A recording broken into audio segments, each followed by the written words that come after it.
રાજકોટ જિલ્લાના ધોરાજી તાલુકાના જૂનાગઢ રોડ ઉપર અકસ્માતની ઘટના બનવા પામી હતી, જેના સીસીટીવી સામે આવ્યા છે।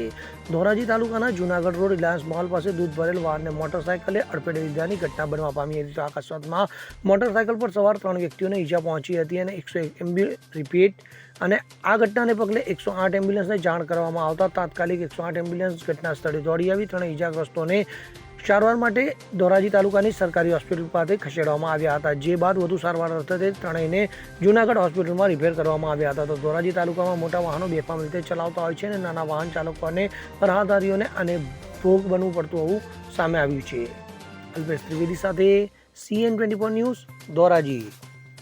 હવે જુઓ દેશ દુનિયાની તમામ ખબરો તમારી આંગળીના ટેરવે।